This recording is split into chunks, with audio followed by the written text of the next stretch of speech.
Fernando Toller, abogado, especialista en Derecho Constitucional y Derechos Humanos, profesor titular de la Universidad Austral, peticionario ante la Comisión Interamericana de Derechos Humanos. Gracias, doctor.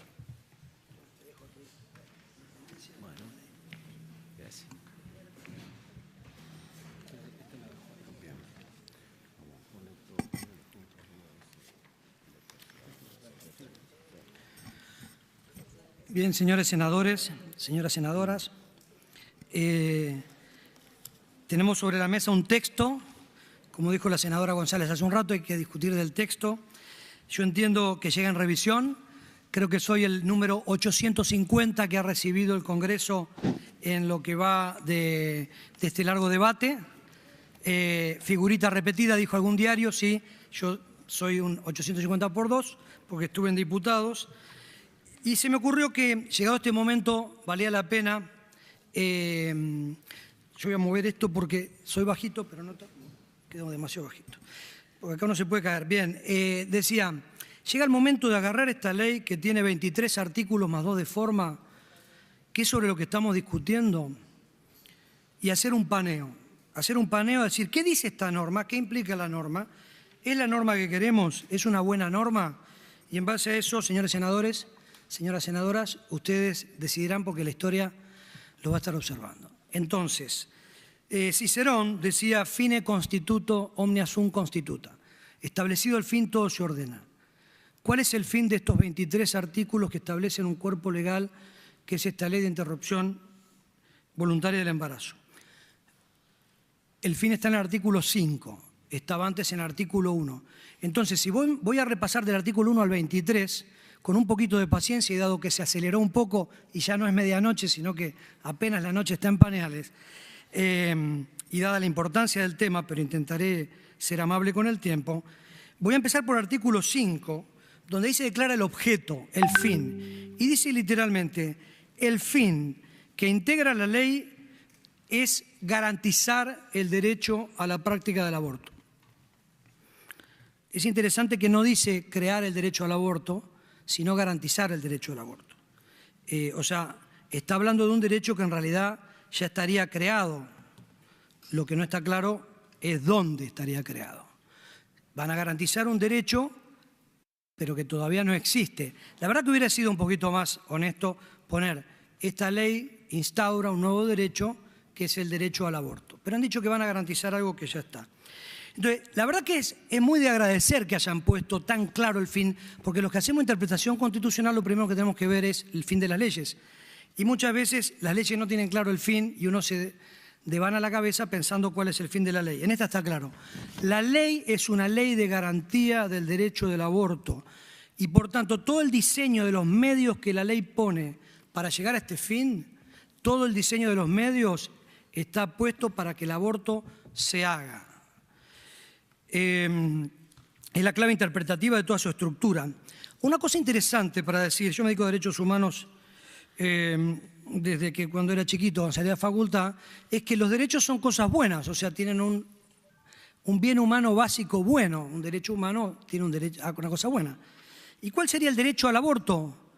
Yo he escuchado, no sé, cientos de personas a favor y en contra de esta ley, pero muchísimos a favor de la ley diciendo que nadie está a favor del aborto, que nadie quiere el aborto. Entonces yo digo, es un derecho muy particular. Me he dedicado la vida a estudiar los derechos y este es un derecho cuyo contenido nadie quiere, pero se quiere garantizar ese derecho. Entonces, pero no solamente se quiere garantizar un derecho pedestre, sino que se quiere garantizar un superderecho. Pero no solo un superderecho, un hiperderecho. Sinceramente, de todos los derechos que he visto y formulaciones normativas de aquí del extranjero a nivel constitucional y a nivel internacional, yo no he encontrado ningún derecho que tenga la potencia, la fuerza que tiene este derecho en esta ley. Y voy a intentar explicar por qué. Se puede decir, por tanto, que la ley está diseñada para fomentar el aborto. Sin que necesariamente haya gente que sea infanticida, etcétera. Una pena que alguno de los senadores no está hoy, están de viaje, pero me gustaría conversar con ellos para mostrar que ustedes no son infanticidas, pero la ley, este texto, es un texto que está diseñado para fomentar el aborto, porque todos sabemos leer y escribir y algunos además nos dedicamos a interpretar leyes, y esta ley lo dice. Y además lo dice con una claridad meridiana. El objeto de esta ley es garantizar el derecho a la práctica de la interrupción voluntaria del embarazo. Por tanto, el aborto, algo que nadie quiere, de repente termina siendo algo que está superamparado y promovido, al punto tal de que se quita todo obstáculo y que cualquier obstáculo que aparece se lo amenaza con el derecho penal. No sé si han estado en una cárcel, en un juzgado penal, si han estado imputados, etcétera. No es divertido, nada de esto es divertido, y está el derecho penal siempre dando vueltas por ahí, después voy a hablar de ese tema. Que este es el corazón de la norma significa varias cosas. Por un lado, ya no se reclama un derecho de libertad, como las reivindicaciones del aborto de hace tiempo, como hablábamos de algún viejo cantito con la senadora González ahí en el pasillo hacia afuera. Ahora ya no se reclama libertad, se reclama un derecho de prestación. Pero no se reclama un derecho de prestación frente al Estado, se reclama un derecho de prestación hacia todos. Y además se dice, si no me das la prestación, ojo que podés terminar con los huesos en la cárcel. Como no queremos que las mujeres terminen con los huesos en la cárcel, vos que tenés que dar la prestación vas a terminar con los huesos en la cárcel.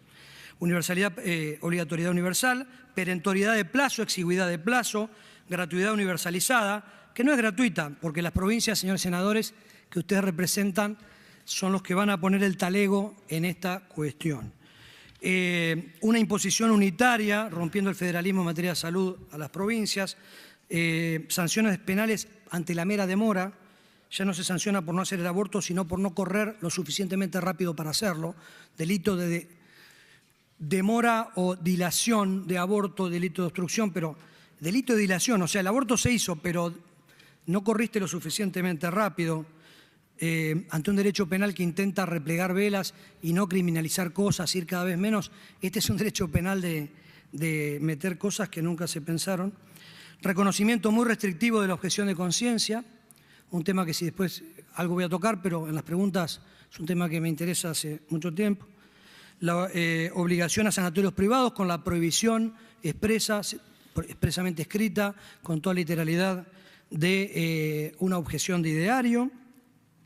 Inexistencia absoluta de búsqueda de alternativas en las consejerías, no aparece asistentes sociales, no aparece posibilidad de trabajo, no aparece, sino que lo que dice exactamente la consejería es que hay que darle el apoyo antes y después del aborto. ¿Cómo? ¿No podría ser que no hubiera aborto por el apoyo de la consejería? No, no, la ley es una ley para garantizar y lograr que se haga el aborto. Hay que leer el artículo 5. ¿Hay algún basamento de este artículo 5? No hay una sola norma en la 129 de la Constitución Nacional, que es la segunda constitución más vieja del mundo en operación después de la americana, ni una sola norma donde se pueda basar el derecho a abortar. Fíjense que de los 850 que hemos hablado, recién estuvo mi colega Roberto Saba aquí, citó el artículo 19, casi nadie lo ha citado, porque el artículo 19 claramente habla de otras cosas, etcétera. O sea que podríamos discutir de un montón de artículos, no hay artículo para basar el derecho al aborto en la Constitución. ¿Y hay alguna norma en el derecho internacional que hable del tema? No hay ni una sola norma de derecho internacional con jerarquía constitucional en este país que tenga el derecho a abortar. Pero voy a decir una cosa más. ¿Existe el derecho al aborto en el derecho internacional del mundo mundial? El único lugar donde en un instrumento internacional obligatorio se habla del derecho al aborto se llama Protocolo de Maputo, es africano, no tiene que ver con el derecho argentino y no establece la obligatoriedad ni nada de legalizar el aborto, de generar un derecho ni siquiera soft right, ni hablar de hyper right, sino que simplemente dice que en los casos de violación y de peligro para la vida de la madre se vea de establecer un sistema de aborto no punible. Eso es lo que dice el Protocolo de Maputo, artículo 14, inciso tercero o C, es el tercer apartado del artículo. La CEDAW ni siquiera habla de derechos reproductivos en él. Y Beijing tampoco, Beijing expresamente dice, cualesquiera medida o cambios relacionados con el aborto que se introduzcan en el sistema de salud se pueden determinar únicamente a nivel nacional local. Bien, eso estamos hablando del derecho internacional general. Después voy a volver al sistema interamericano y a las normas y al sistema internacional también universal del Pacto Internacional de Derechos Civiles y Políticos, etc. Entonces, no hay una sola norma. ¿Qué es lo que tenemos en realidad? Por cierto, el Código Penal no puede reconocer derechos ni crearlos. Un Código Penal sirve para decir qué cosas están mal y los chicos malos tienen que ir a la cárcel o sufrir algún tipo de menoscabo. Eso es lo que dice. Y cuando un chico malo no lo hizo tan mal por alguna razón, porque estaba bajo algún estado de emoción violenta o lo que fuere, tiene algún tipo o tiene una justificación. Pero el Código Penal no puede reconocer derechos porque no es una constitución o un tratado internacional. El Código Penal puede desincriminar cosas, por supuesto, y lo ha hecho, pero no crear derechos. Por el contrario, la Constitución le llama niño al no nacido. La verdad es esta, le llama niño al no nacido. El sujeto embarazante se llama, en el derecho constitucional argentino, niño. Y además dice que hay que dictar un régimen integral de seguridad social para ese niño. ¿Esto significa que dice hay que dictar una norma penal para proteger al niño? No, no, no. Hay que saber interpretar y hay que ser leal. No dice que haya que tener en el Código Penal. Ahora, la pregunta es esta. Para gozar de un régimen integral de protección de seguridad social, ¿es posible que el sujeto no esté? O sea, ahí claramente hay una subjetivización constitucional del no nacido al cual se lo reconoce como persona. Y para poder gozar de un régimen integral de seguridad social, es menester ser. Ser, ¿qué? Ser humano, existente, persona. Artículo 1.2 de la Convención Americana de Derechos Humanos. En esta convención todo ser humano es persona. Y el artículo 4.1 dice, y los seres humanos son desde la concepción. Más claro, hay que echarle agua. Entonces, ¿puede el Congreso dictar un régimen general de desprotección y destrucción? No. ¿Tiene obligación de poner cadena perpetua al médico que hace un aborto? Tampoco, no lo dice el artículo 75, inciso 23. No obliga a penalizar, pero sí obliga a existir. O sea, no puede haber un régimen de negación de la subjetividad humana del no nacido, negándole absolutamente la existencia y tratándolo como cosa. Acá tengo la ley, en la ley en ningún momento habla de no nacido, que está en el artículo 75, inciso 23. Después tenemos los tratados. Los tratados, todos los que nosotros hemos firmado y le hemos dado jerarquía constitucional, reconocen que todo ser humano es persona, empezando por el artículo 1.2 de la Convención Americana de Derechos Humanos que recién cité. Para esta convención todo ser humano es persona. Lo dice también el Pacto Internacional de Derechos Civiles y Políticos, lo dicen la Declaración Americana, la Declaración Universal, etc. Por tanto, todo ser humano es persona, no hay seres humanos de segunda, no hay semovientes, como el caso Dred Scott de los Estados Unidos, no hay semovientes. Todos los que son seres humanos y responden a la categoría animal, humana, son para los tratados personas. Además dicen que se le debe reconocer el derecho a la personalidad jurídica, artículo 3 de la Convención. Además dice, desde la concepción, por otro lado, todos los tratados reconocen a ese ser humano que es persona el derecho a la vida. No hay un solo tratado internacional que, así general, hay tratados para cosas específicas, que no reconozca el derecho de ese ser humano, de esa persona, a la vida. Pero hay un poquito más. Ese ser humano es reconocido en nuestro sistema constitucional desde la concepción, artículo 4.1 de la Convención Americana, y después está la famosa Convención de Derecho del Niño tan remanida. Me detengo un segundo. Primero, más allá de lo que valga o no valga nuestra declaración interpretativa, lo cierto es que el párrafo 9 del preámbulo dice que hay que proteger a los niños, incluso con la protección legal antes y después del nacimiento. Después del nacimiento es el bebé que llora. Antes del nacimiento, le hemos llamado de todos modos en este foro, cigoto, feto, bla, bla, bla, niño, niño por nacer, hijo querido, algunos tienen nombre, otros todavía no tienen nombre, pero ese, dice el pacto en la Convención de Derechos del Niño de la ONU, merece la protección legal. Pero es un preámbulo, doctor Toller, sí, un preámbulo que por el artículo 31 de la Convención de Viena sobre Derechos Tratados es normativo. Vale tanto como el artículo 1. Pero además, nosotros dijimos que el artículo 1, el 6 dice derecho intrínseco a la vida, el artículo 1 para Argentina hay que interpretarlo como desde la concepción. ¿Y qué dice el comité de no sé qué? Después le voy a decir lo que dice. Pero más allá de lo que diga cualquier comité, la Constitución argentina no es mutativa y flexible, sino que es rígida. Si queremos modificar la Constitución hay que hacer una convención y gastar un montón de tiempo, debate, etcétera. De hecho, lo hemos hecho 5 o 6 veces en toda la historia nacional. A diferencia de México, que lo ha hecho 925 veces porque el Congreso tiene capacidad de reformar la Constitución. Nosotros no. La última fue en el 94, como todos sabemos. Cuando le dimos jerarquía constitucional a la Convención de Derechos del Niño, le hicimos las condiciones de su vigencia. Pregunta, ¿las condiciones de su vigencia son las condiciones de su vigencia quad nos para nosotros o las condiciones de su vigencia internacional que no nos vinculan? No puede ser que le demos jerarquía constitucional a un modo de funcionar el tratado que nosotros ni siquiera estamos obligados en sede internacional, porque seríamos esquizofrénicos si le damos todo el poder interno de constitución a lo que ni siquiera nos hemos obligado. Voy a hacer una pequeñísima explicación. En un país hay autoridad y hay soberanía. Hay una cierta jerarquía, que él se le llama la pirámide, acá tenemos sistema federal, etcétera, distintos, pero básicamente hay una estructura piramidal. El Congreso de la Nación dicta las leyes para toda la nación, dice el artículo 30 de la Constitución 31. Ahora, en el derecho internacional no es un sistema, son muchos subsistemas. Y en el derecho internacional solo hay obligación si uno quiso, si uno agarró su soberanía y acordó. Las fuentes del derecho internacional, según la Convención, según la Corte Internacional de Justicia, son los tratados, la costumbre internacional y los principios generales del derecho. No hay ningún tratado, salvo el protocolo de Mobutu, que no es aplicable a la República Argentina, que hable de la palabra aborto. Hay por lo menos 5 tratados que nos vinculan, que hablan del derecho a la vida, y nos quieren hacer creer que hay un derecho al aborto y no un derecho a la vida.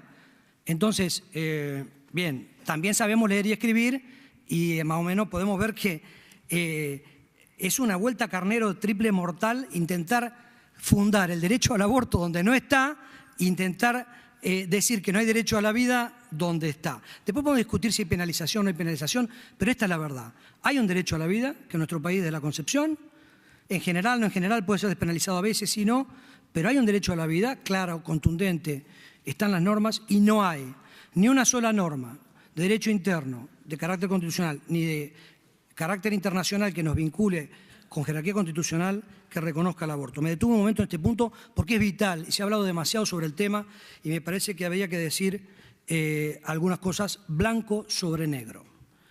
Además dicen otra cosa, no solo dicen que tenga derecho a la vida, dicen que el derecho a la vida tiene que estar protegido por las leyes. No dicen hay un derecho a la vida pero es un derecho moral, un derecho prima facie, un derecho buena onda, si te lo quieren reconocer, tenés derecho a la vida, pero si hay mala onda, no. Tengo algunos colegas que también son constitucionalistas que dicen, es claro que el artículo 4.1 de la Convención Americana tutela el derecho a la vida de la concepción, solo si sos querido. Claro, yo espero no encontrarme con un ladrón que me ponga la pistola y yo te preguntar, ¿pero vos me querés?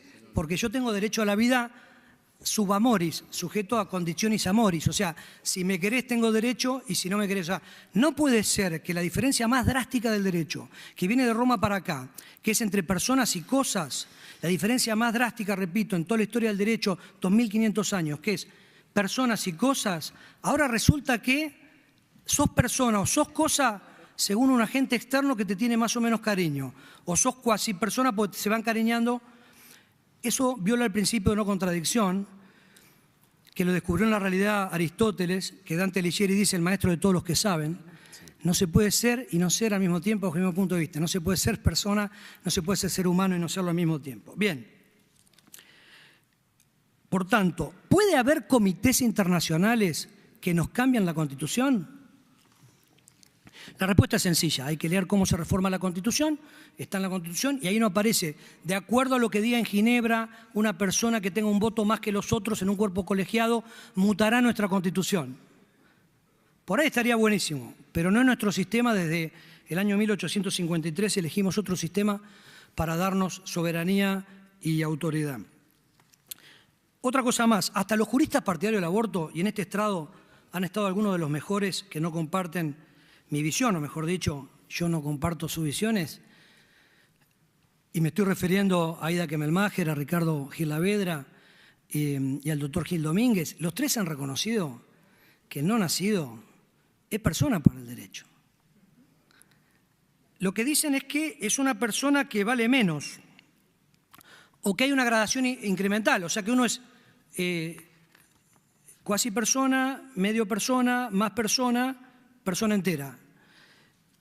No se puede ser y no ser, o sea, no hay persona si no había persona.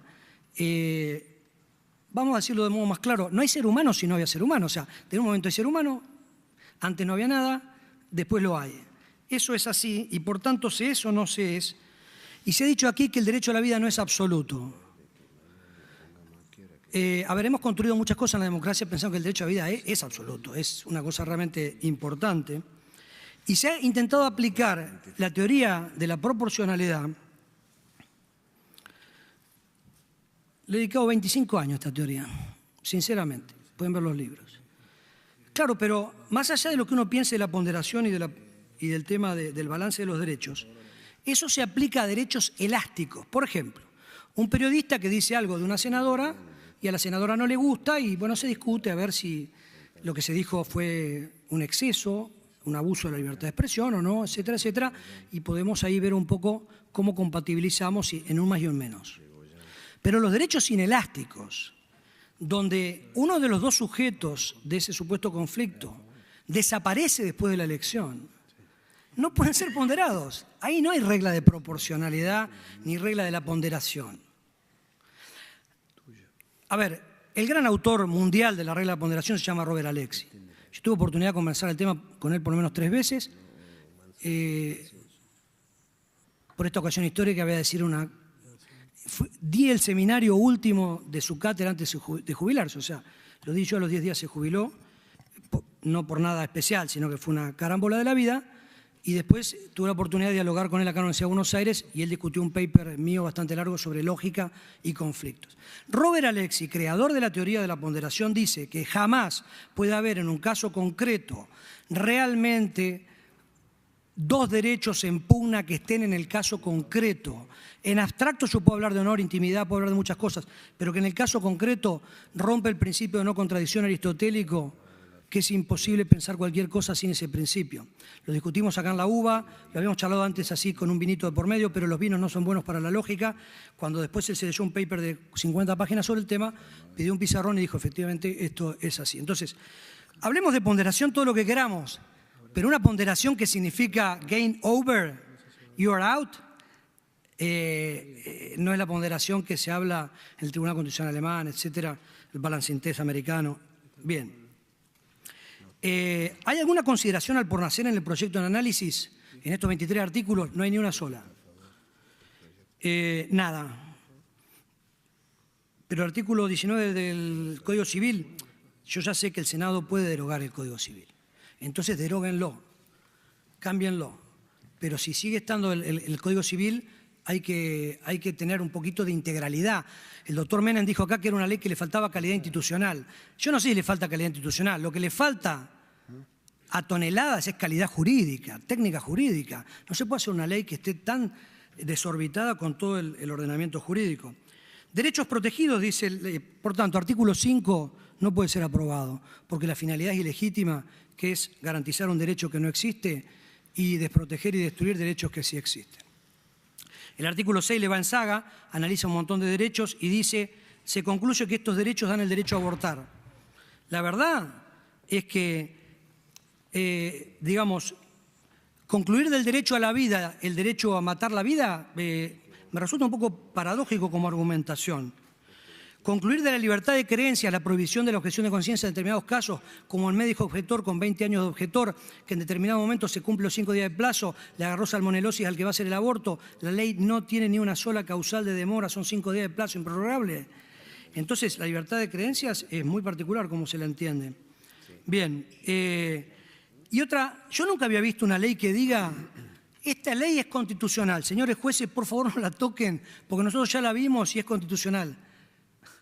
No, perdón, pero esto no es de buena técnica jurídica. Ustedes hagan las leyes y después los jueces dirán qué les parece. Pero ustedes no le pueden decir a los jueces que ustedes ya la vieron y que esta ley es constitucional. Es insólito, tampoco puede, de luego, aprobarse. En cuanto al Código Penal, quiero decir algo que es fuerte. Estuve haciendo un poquito de ábaco jurídico con todas estas normas del artículo 85-88 del nuevo presupuesto Código Penal, si la ley se aprobara, y me encontré con que algunas cosas sorprendentes, que sinceramente quizás no se vieron tampoco cuando se las redactó, pero yo les voy a decir lo que la norma dice. Hay 5 cambios sustanciales en el artículo 85. El fundamental es que hasta las 14 semanas el aborto es absolutamente libre. Es el cambio más fundamental del artículo 85. ¿Por qué 14 semanas? 9, 10, 25, 14 semanas. En la semana 13 sos la nada, en la semana 15 sos persona. ¿Qué magia hay entre medio? No se sabe. Estamos hablando de vida y muerte. La carga de la prueba, muchos dicen, es que acá no estamos discutiendo de cuándo comienza la vida.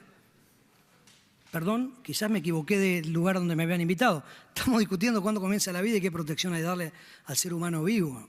Entonces, reduce penas, todo bien, de 4 años pasa 1, pero lo importante, la curiosidad, bueno, se quita la inhabilitación al médico, o sea, el médico puede estar condenado por haber hecho un aborto de 38 semanas, pero sigue ejerciendo como médico. Y si lo condenan de vuelta, pues sigue ejerciendo como médico. Y si lo vuelven a condenar, porque se les olvidó poner la accesoria de inhabilitación. ¿Se olvidó o la borraron? ¿Por qué no está la accesoria de inhabilitación? ¿Será porque en la parte general dice que toda pena que tenga inhabilitación no admite probation?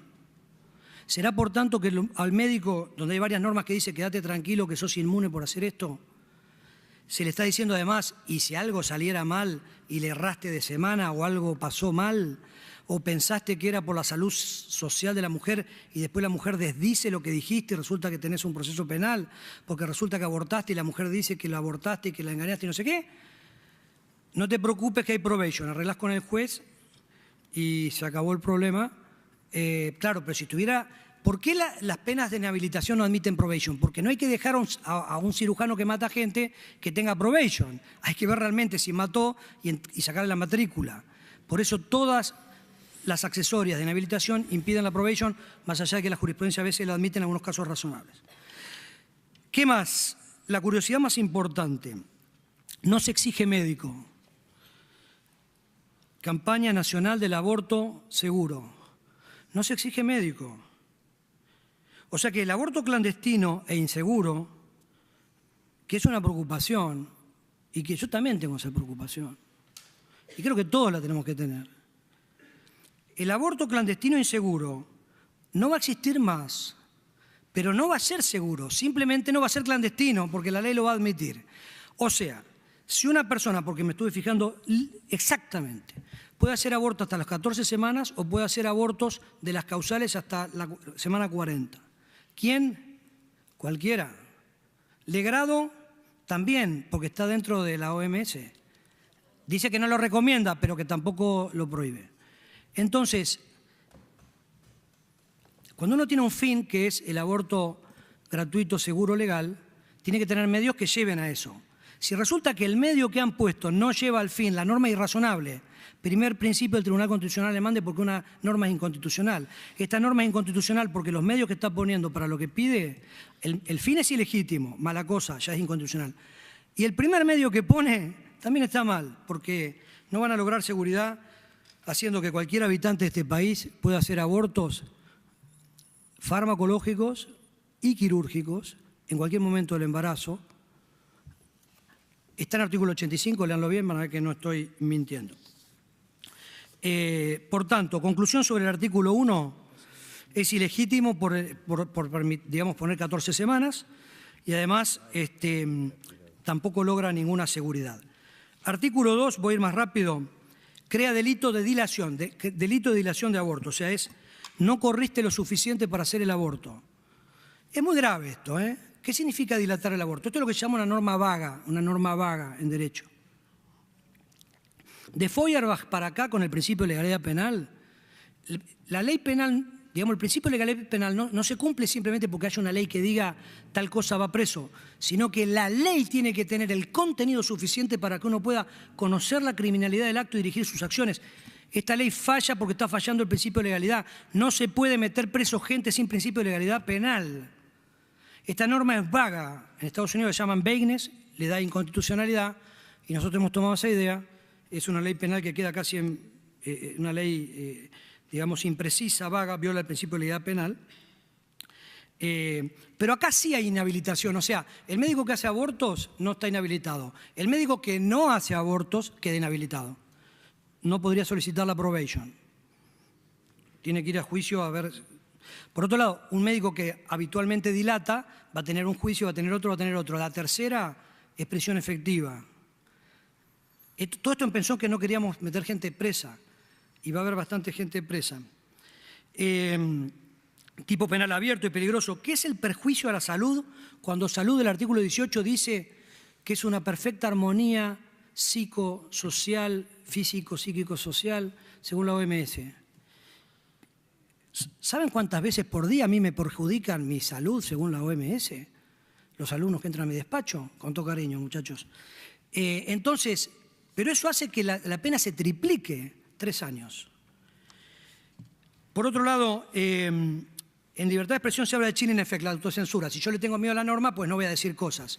Si yo le tengo miedo a la norma, la relación médico-paciente, muchas gracias, la relación médico-paciente que tenemos, que tiene que ser franca, ¿cómo va a quedar cuando el médico va a estar absolutamente bajo estado de sitio de en qué momento la paciente le va a decir y le va a iniciar un proceso penal? ¿No parece el mejor modo de salud pública, senador Fiado, usted que es médico? Bien, es muy paradójico que los médicos van a ir presos mañana por lo que si hacen hoy van presos. Yo nunca había visto y lo estuve preguntando. ¿Has visto alguna vez en la historia del derecho comparado algo que sea? Sí, eso ocurre. ¿Cuándo? Cuando hay revoluciones. Si estás de acuerdo con el rey, está todo bien, y si no estás de acuerdo, vas preso. Claro, gana la república y todo al revés, solo en las revoluciones. En la democracia no suele pasar estas cosas donde lo que es A pasa a ser B de la noche a la mañana. Por tanto, el artículo 2, señores senadores, no puede aprobarse. Artículo 3, despenalización del aborto. Acá el problema grave es el inciso B, que habla de la salud de la mujer, considerada como derecho humano. Acá hay un cambio radical con el artículo 86, inciso 1 de 1921. Yo he escuchado decir a muchos preopinantes aquí, pero si eso viene de toda la vida. No viene de toda la vida. No viene de toda la vida. Los buzones no los compramos desde que hay email. Entonces, no viene de toda la vida. ¿Por qué? Primero porque es riesgo y no peligro. Riesgo, hay muchos riesgos. ¿Podría caerse esa araña ahora? Y hay riesgos, siempre hay riesgos, ¿no? Ahora, estamos en peligro relevante. Y fíjense, en 1921 se previó que el médico diplomado tenía que verificar que había riesgo, que había peligro, relevante para la salud, obviamente física, porque si no, no sería un médico diplomado, y tenía que demostrar que no había medios alternativos. ¿Qué medios alternativos? Médicos, obviamente. Hoy le pregunté a una persona que lleva 35 años en obstetricia cuántas veces había visto casos de esto, de salud. Me dijo, en 35 años vi 5 situaciones en las cuales se podía plantear este tema, pero la medicina moderna, se lo pregunté hace unos 5 o 6 años, o 10, al que era director de ginecología y obstetricia del Hospital Italiano de Buenos Aires. Me dijo, hoy por hoy con la medicina moderna es rarísimo que haya realmente un caso donde la vida o la salud esté condicionada al embarazo, porque hay muchos mecanismos para salvarla. Pero entonces hay un riesgo laxo, se elimina que intervenga un médico, ¿y eso qué significa? Que cualquiera puede hacerlo, cualquiera puede dar una pastilla, cualquiera puede hacer un legrado, y por tanto la ampliación, dado que la salud física estalló y ahora es la salud social y psicológica, en vez de decir el problema de salud psicológica se arregla con psiquiatras y con psicólogos, los problemas sociales se arreglan con asistentes sociales, con trabajo, con pan, con casa. Ahora lo que se dice es no vamos a buscar ninguna alternativa, porque el Código Penal no exige que busques ninguna alternativa. Si la persona quedó embarazada y perdió el trabajo y por un tema social quiere abortar, darle un trabajo no hace que no tenga que abortar, puede abortar igual. Entonces, esta es una ley que, con todo respeto, fomenta el aborto, no es una ley que el aborto es la última ratio. Bien, después el artículo 85 y el 87 se perdieron la gran oportunidad de incorporar el aborto culposo, que está en el anteproyecto de 2012 de Zaffaroni y está en Suiza, Alemania, etcétera, que es un médico cuando está interviniendo sobre una mujer embarazada, si puede haber aborto culposo y eso se admite en un montón de legislaciones. Y si quieren que haya seguridad, etcétera, tienen que poner el aborto culposo, porque no puede ser que uno pueda, digamos, hacer actos médicos sobre mujeres embarazadas con gran alegría, porque no hay delito de aborto culposo si no hubo intención directa de abortar. La verdad, yo los animaría a que en esta o en alguna reforma, el Código Penal lo van a recibir dentro de 20 días, lo incorporen. Bien, por tanto, el artículo 3, especialmente el inciso relativo a la salud, no puede ser aprobado si uno lee seriamente la protección de la vida en algún lugar. Despenalización de la mujer es una pena que ahí se podría pensar en modificar el artículo 5 del Código Penal, incorporar la pena de trabajos comunitarios a determinar por el juez. ¿Por cuánto? Por lo que he visto en el derecho comparado, hasta 400 horas anuales con un tope de 8 horas semanales. Un trabajo comunitario y descarcelizar. Cuando se habla de despenalizar, empecemos a hablar de descarcelizar. La palabra no existe en la Real Academia, pero es un neologismo válido en todo este debate nacional. Descarcelizar el problema con la mujer. Bien, menores de edad, hoy por hoy, según lo que dice la ley, con una remisión a un decreto, señores senadores, una ley federal no puede remitir a un decreto, los decretos son lábiles, desaparecen. Si les gusta lo que dice el decreto, métanlo en la norma, pero no remitan a la norma. ¿Qué dice ese decreto, el artículo 7 del 415/06? Dice que un referente afectivo puede prestar consentimiento. No dice eso porque el decreto está pensado para otra cosa, simplemente habla de la comunidad, de la familia ampliada de la comunidad. Pero cuando la norma remite, lo está remitiendo en el consentimiento para aborto. Por tanto, artículo 9 no puede ser aprobado seriamente si uno no quiere que las niñas de 10, 11, 12 años vayan a abortar sacadas de la autoridad familiar con algún referente comunitario que podría ser, en muchos casos, lamentablemente, situaciones de abuso. Debe rechazarse. Personas con capacidad restringida hablan del allegado. El allegado, la remisión al artículo 59 del Código Civil y Comercial, es cuando una persona sufrió un accidente, es un caso de emergencia grave, no puede valerse por sí mismo, no puede expresar su consentimiento y resulta que el que lo acompañaba en la moto está con él. Si tenemos que operar, no encontramos los padres, ¿autorizás que operemos? El tipo está ahí desangrado, sí, autorizo, es el allegado. Pero para acompañar a una persona discapacitada, judicialmente incapacitada, a abortar un allegado, es como demasiado, ¿no? Puede cobijar abuso, no puede aceptarse. El plazo es irrealista y descontextualizado, no puede aceptarse. Las consejerías, si la ven en detalle, yo acabo de entregarle, señor senador, esto en 18 páginas con gran detalle, lo pueden ver, cómo la consejería punto por punto es una consejería que empuja al aborto y no da alternativas. No es una consejería a la teutona, a los alemanes que dan alternativas, etcétera. No, no, no. Esta es una consejería donde además prohíbe el artículo 15 todo consejo ético personal.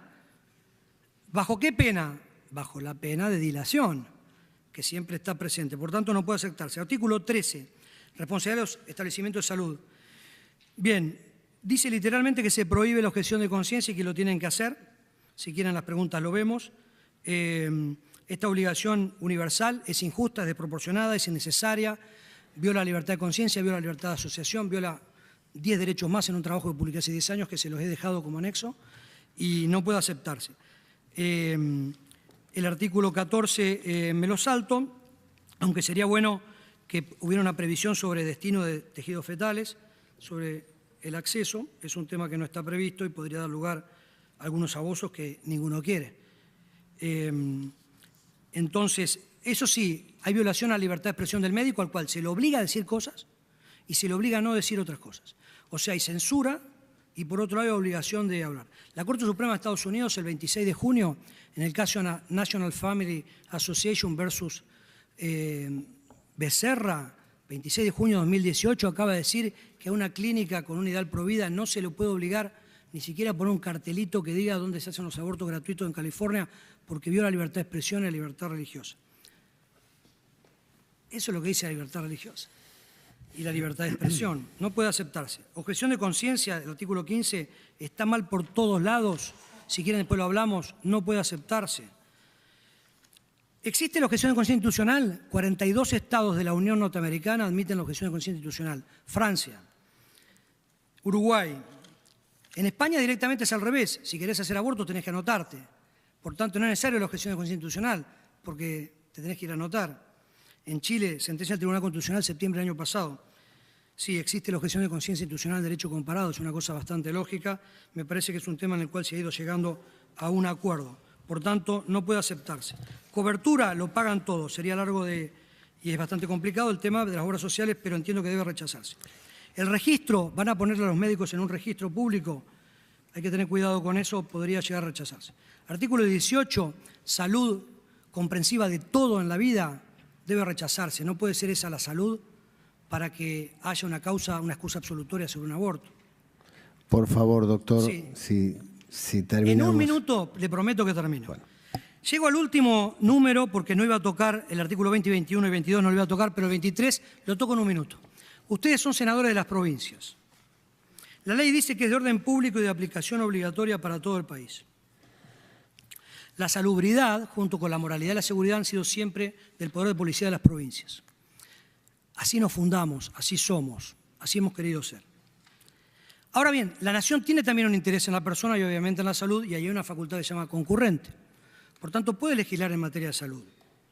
Pero en materia de concurrente, dice la Corte y toda la doctrina constitucional, si se legisla en materia concurrente por décadas, el Estado Nacional, si legisla en materia concurrente, debe hacerse cargo él de la ejecución y de la financiación. No puede legislar en materia concurrente y decir, lo vas a hacer vos con tus instituciones y con tus recursos, porque eso se llama Estado unitario. Nosotros somos un Estado federal. No ha habido un solo caso donde la nación legisle un tema que lo imponga a las provincias y haga que lo ejecute las provincias y los pague las provincias. Por eso tengo acá un listado de 33 leyes dictadas por ustedes en los últimos años, trastornos alimentarios, discapacitados, enfermedades cardiovasculares, atención primaria, salud mental, que dicen, invitamos a las provincias a adherirse. Por tanto, esta norma que mata el federalismo y nos convierte en unitarios en materia de salud no puede aprobarse. Finalmente, de 20 artículos, 18 me da que no pasan un test de razonabilidad y constitucionalidad, y una ley que 18 de sus artículos no los pasan, es una ley muy mala técnicamente y muy injusta desde el punto de vista del derecho constitucional. Muchas gracias y perdón el abuso del tiempo que utilicé. Muchas gracias, doctor Toller. Senadora Fiore.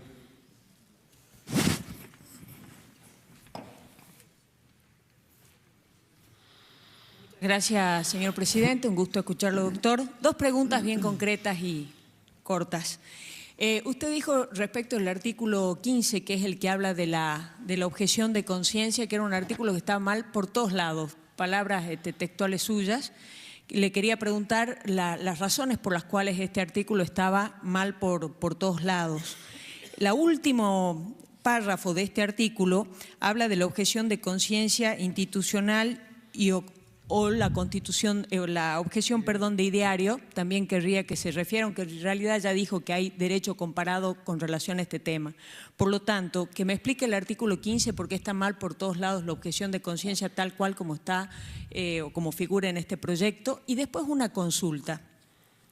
Los penalistas, sobre todo, consideran o hacen una distinción entre la pena que se asigna por el delito de homicidio y la pena que se asigna por el delito de aborto. Dice, son distintas.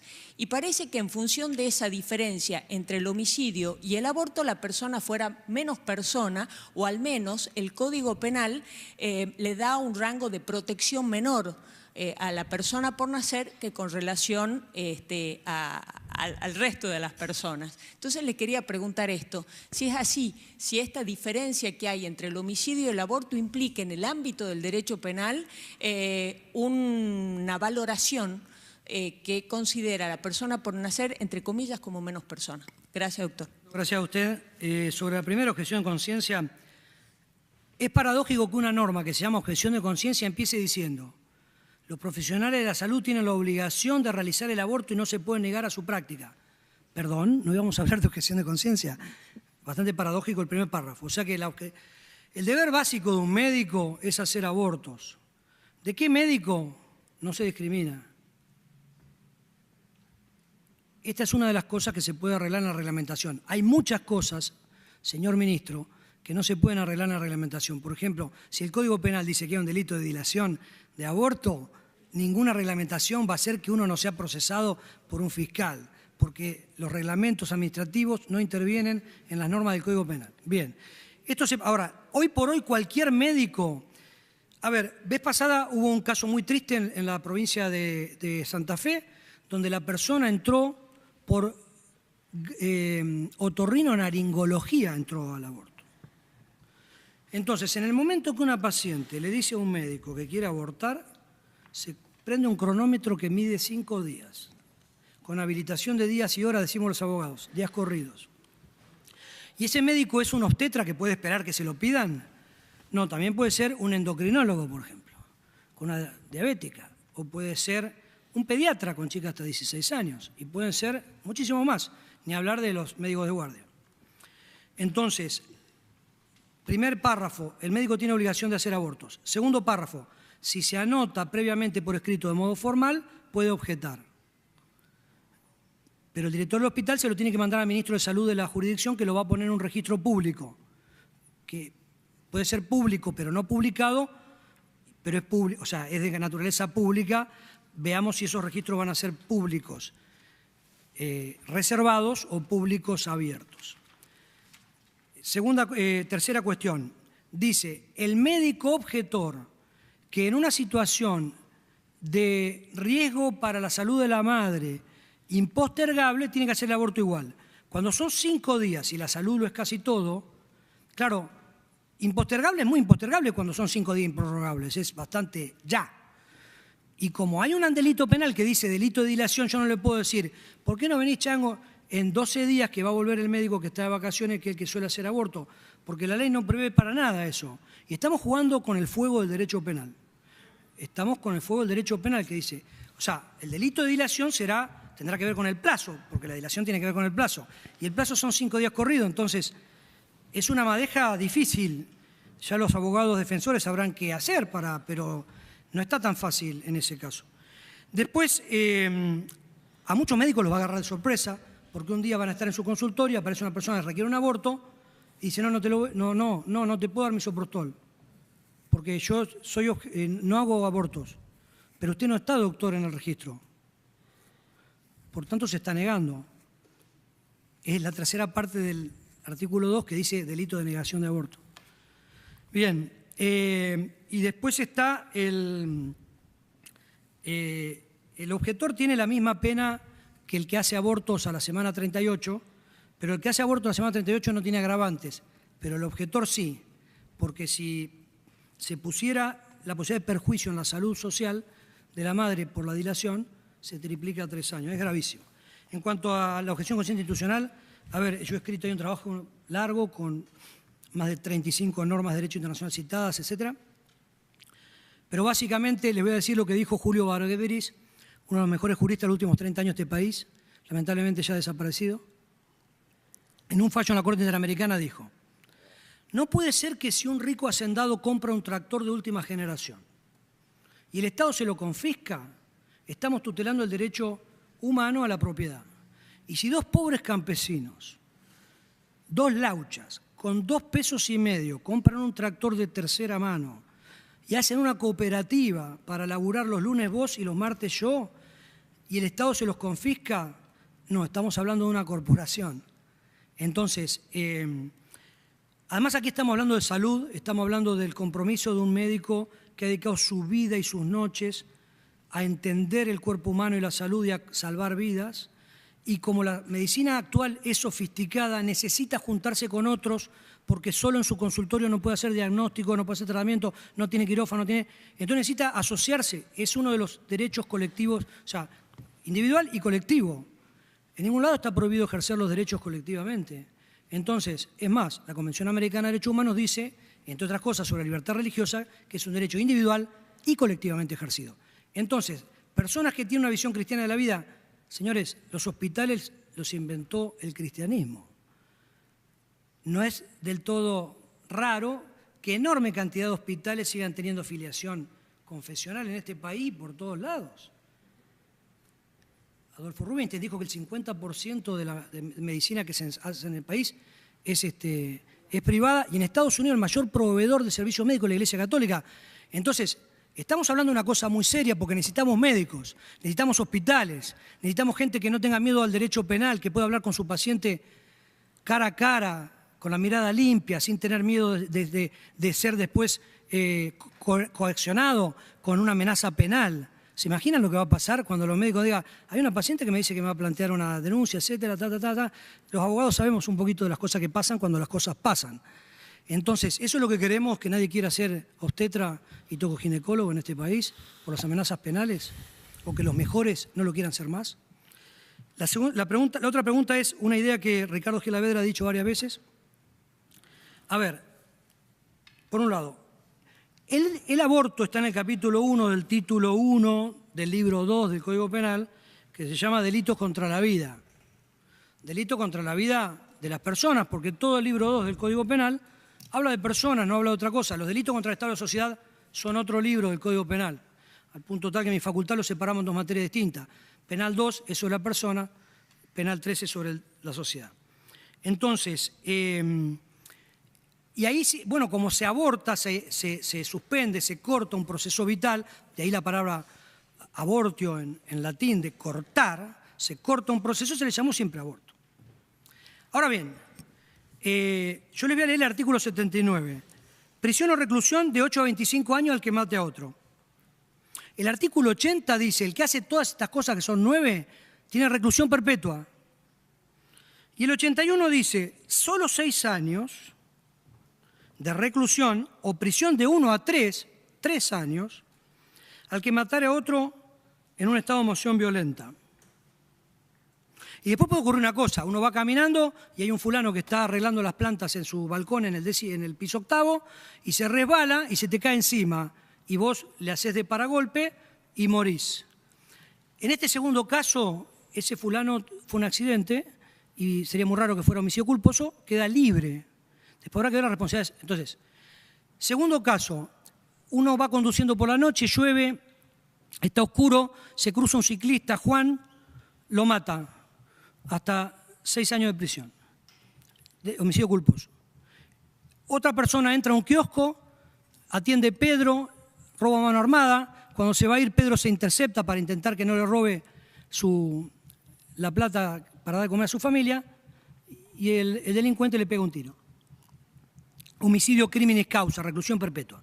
Pero eso no significa que Pedro valga más que Juan y que Juan valga más que yo cuando voy caminando y se me cae un tipo por la cabeza.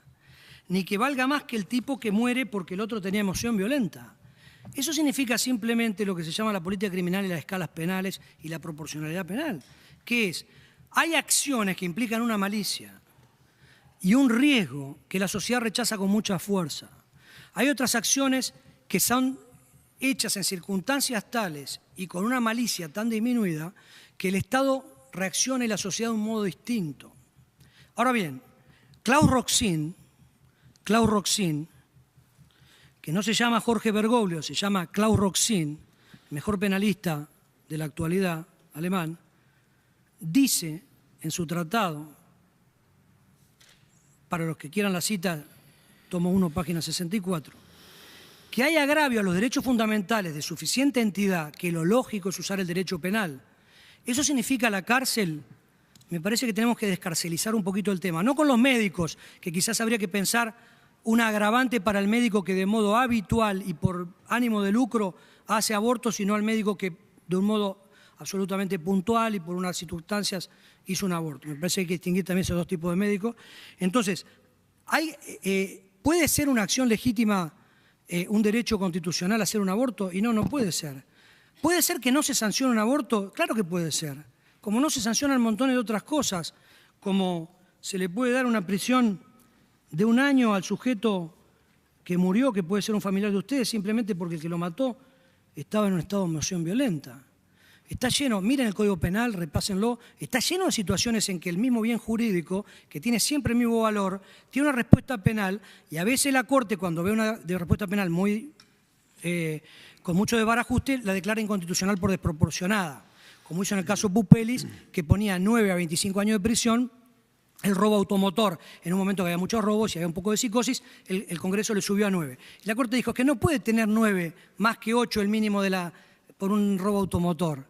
Entonces dijo, eso es desproporcionado y por tanto esa pena es totalmente tal. Ahora, que a una madre que en esas circunstancias que explicaba hace un rato el doctor Regazzoni, circunstancias, etcétera, ha cometido un aborto y que ya tiene una cosa que en derecho penal se llama una pena natural, también una pena natural, como a veces una persona que va manejando, lleva a su familia, va con exceso de velocidad, muere la familia, homicidio culposo,